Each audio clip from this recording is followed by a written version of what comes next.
Salut à tous! On le sait, l'industrie de la K-pop est impitoyable, avec une compétition acharnée à chaque étape. Beaucoup de gens stagiaires prennent des risques énormes pour intégrer les grands labels, espérant un jour pouvoir débuter. Mais aujourd'hui, on levait le voile sur le scandale glaçant de LPA Entertainment, accusé d'avoir traumatisé des stagiaires mineurs. K-pop nouvelle, c'est parti!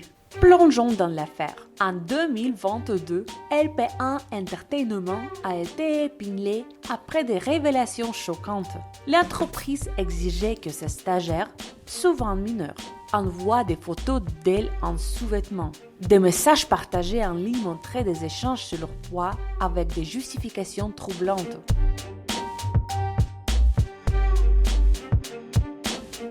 C'est l'image exacte de votre poids.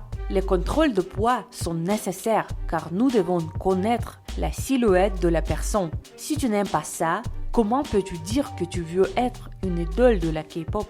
Ce n'est pas facile de devenir une star de la K-pop en Corée. C'est pourquoi elles sont les meilleures au monde. La police sud-coréenne a commencé à enquêter sur le PDG de l'agence de divertissement sud-coréenne LPA Entertainment pour avoir prétendument forcé des stagiaires à envoyer des photos d'elles-mêmes portant uniquement leurs sous-vêtements chaque semaine. Une plainte déposée en juin indiquait que Lee seul exigeait que les stagiaires lui envoient des photos de contrôle corporel tous les mardis d'avril à juin. Les femmes auraient été tenues de prendre des photos de face, de dos et de côté. Le témoignage accablant d'une ex-stagiaire. Sous le pseudonyme Galaxion, qui s'appelle A partagé une série de publications et de captures d'écran de messages textes révélant ce que lui serait arrivé alors qu'elle était stagiaire chez LPA Entertainment. Après avoir passé la première phase de son audition, la PDG aurait demandé à A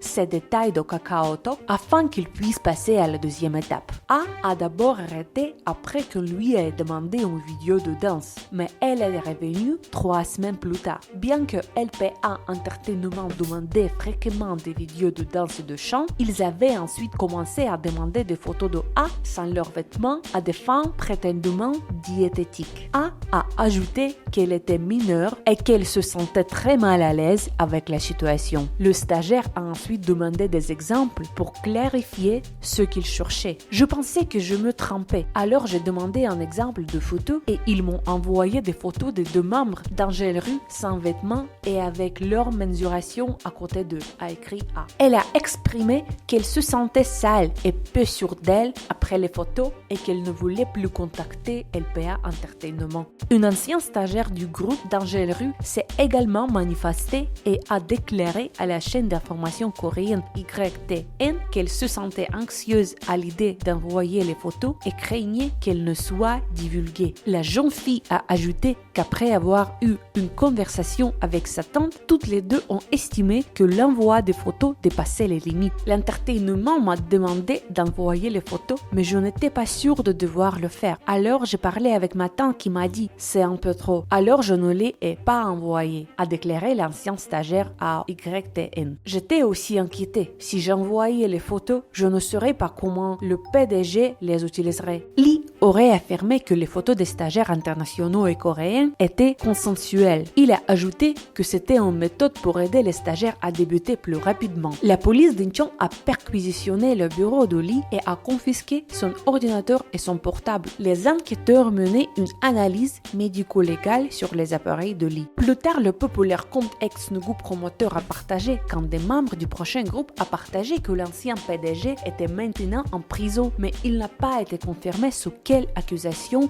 Après la controverse, LPA a changé de nom pour Namu Entertainment. Et malgré le changement de nom, les internautes semblaient inquiets après une annonce qui a laissé un goût amer car les fans l'ont lié à des controversées passées. Cela s'est produit. Récemment, Entertainment a été remise une lumière après qu'il semble qu'elle ait changé de nom pour NA Entertainment. Dernièrement, NA Entertainment a annoncé qu'il allait lancer un nouveau groupe de filles appelé Deva, qui pourrait être lié à l'annonce de l'audition passée suite à la controverse. Malgré l'annonce d'un futur début, les membres de Deva ont révélé en détail à travers une histoire Instagram qu'ils avaient quitté NA Entertainment et cherché une nouvelle agence visant à faire ses débuts au second semestre de 2025. Il a également été rapporté qu'Alice et Nina, ex-membres de Deva, avaient quitté le groupe et étaient restés avec NA Entertainment. NA Entertainment aujourd'hui du changement. Le 1er janvier 2025, NA Entertainment a ouvert les comptes sur les réseaux sociaux de NWHI, taquinant les débuts de groupe féminin mondial à un moment donné cette année. Les stagiaires que leur compte Instagram suivait étaient Alice, Nina, Vanessa, Sogyeonchae, Madi, Madeleine, Marim, Kateria et Décembre. Elle était donc présumée faire partie de la formation finale. Le 6 janvier, NA Entertainment a publié un Q&A sur les réseaux sociaux de NWHI expliquant que le groupe vise à faire ses débuts d'ici le 4e trimestre de l'année avec un concept Y2K et